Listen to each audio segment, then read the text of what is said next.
Genshin Impact needs no introduction. It's taken the gaming sphere by storm since being published in 2020, is enjoyed by millions of players all over the globe, and even if you've never played Genshin Impact before, you've definitely heard about it. Up until this video, I was in the heard about it but didn't know anything about it category. Not for any particular reason, I kinda just don't do anything ever. I don't know why, I should probably figure that out. It might be a therapy thing. As I was sitting on the floor, barely existing one day, Genshin Impact themselves suddenly reached out. Hi Jaiden, I see you're up to your usual nothingness. How about we pay you to play Genshin Impact?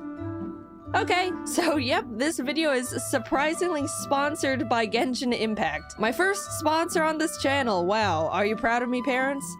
No, please don't go. I'm being paid to play Genshin Impact, but it's still gonna be a good video and experience. Here, watch, I'll prove it. I'm talking to Paimon, my spirit companion that I see all over my Twitter feed, about my past. Yeah, I was literally just minding my business traveling from world to world with my sister, when all of a sudden some sustainer of heavenly principles goddess appeared, absorbed my sister with cubes, and chained me to this land. Biggest hater I've ever seen. Yeah, that's crazy. Anyway, thanks for saving me from drowning in the ocean. As we walk and talk, a bunch of little critters are scurrying around. Of course, I was scooping up all of them. The ecosystem was definitely starting to crumble with me on this planet now, I'll tell you that much. Let nature flourish? Nah, it's all going into my inventory. To live is to hoard. As I'm chasing a squirrel around the lush forest, we discover a mysterious statue in the middle of a glistening pond. Oh, hello, great wind god.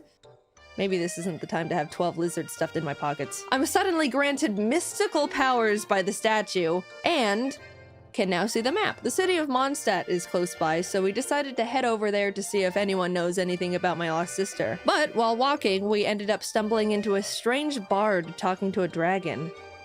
That's not my sister. Unfortunately for everyone, I have a little magic hiccup, which gets us caught, and both the bard and dragon scatter. Closer to Mondstadt, we run into Amber, a knight who warns us that a dragon called Storm Terror, an awesome name, has been terrorizing the town lately. She then joins our party to lead us to safety, which is crazy because I thought you had to spend money to get girls to join your party in this game, but this one just joined us for free. In Mondstadt, Amber then gives us a wind glider.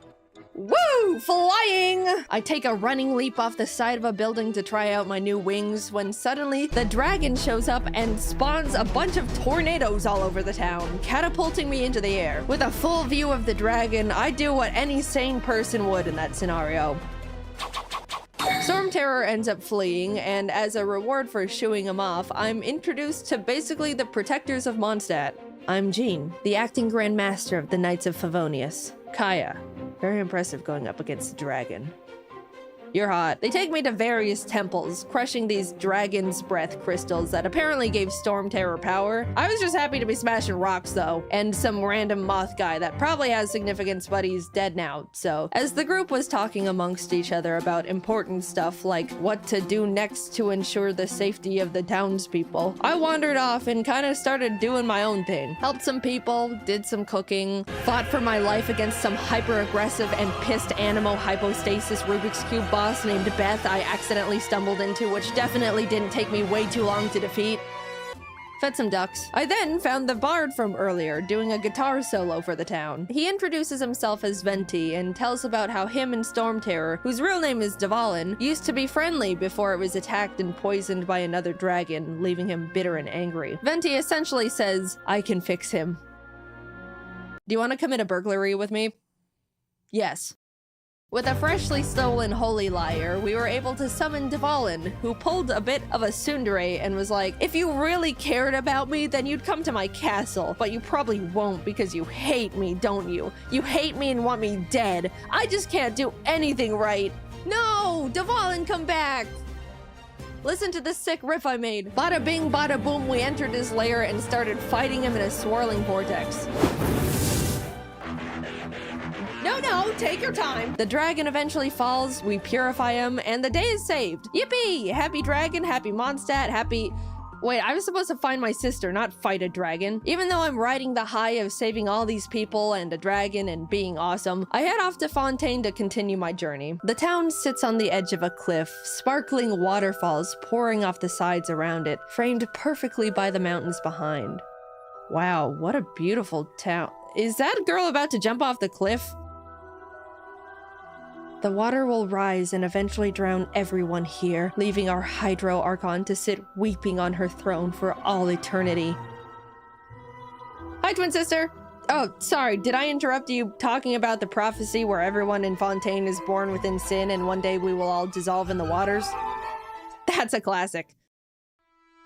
Come see our magic show. The magic twins Linny and Lynette decide to take us to the Opera House. But on the way there, we're actually stopped by the Hydro Archon herself, Farina. Welcome, travelers, to my city of Fontaine. Everyone give them a warm welcome. They're fierce and noble warriors who have done much good for the land and its people. Hey, thanks, it's really nothing. We just tamed a giant dragon. Actually, I hereby declare the traveler under arrest for having a flying object, which is illegal. What? She's not even... Paimon doesn't count because she's a balloon. Yeah, Paimon's my balloon. Ha! Alright, that's funny. Case dismissed. Later. So, can we ride the Aquabus? Yippee!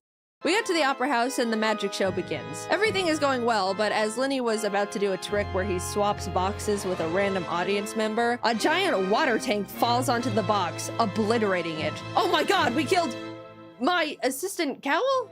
Why is he here and not the audience member? Speaking of which, where is she? A murder mystery plus disappearance case was now in place, with everyone looking at Linny as the prime suspect. Dude, this is getting good.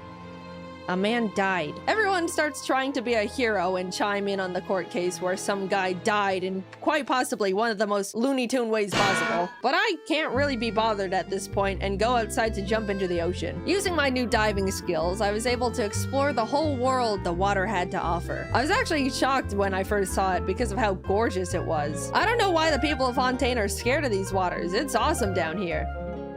It's because they die. After just swimming around and finding little secrets and treasures, I decided it was time to start fighting the fish. Yep, it was time to square up. Fish have had it too good for too long. Hold this uppercut. Eventually, everyone yanked me out of the water and dragged me back to the Opera House to act as Linny's defense lawyer, even though I have no credentials and literally saw him squash a guy with a fish tank.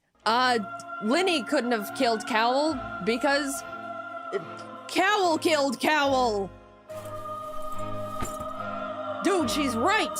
What? Everyone is freaking out at this point because somehow Cowl actually was the murderer and had a secret plan to dissolve people in water. I don't know, it was a lot of adults talking in big words. I was just thinking about punching fish the whole time. Next thing I know, people are shaking my hand and congratulating me on a case closed. Even Farina is like, excellent job, Jaden. You're a funny one. Thank you, Farina. Even though you've been trying to take me to court and put me in jail for your own entertainment, you're also a funny one. I hope your people don't drown. With that, the trial is adjourned and I'm released from my forced upon lawyer duties, left to finally explore the world to my heart's content. There's so many more quests and stories to uncover in the game, also a lot of lore, so if you're a big theory head, proceed at your own risk. I enjoyed the time I spent playing Genshin Impact and was surprised at how beautiful the visuals and music are. It's overall just a well-developed game that's pretty to look at. I got immersed in the world and spent hours exploring to find little secrets and bosses and treasures. Thank you again to Genshin Impact for reaching out and sponsoring this video because I had a great time learning about the universe you all created. If you're interested in playing the open world action RPG game that is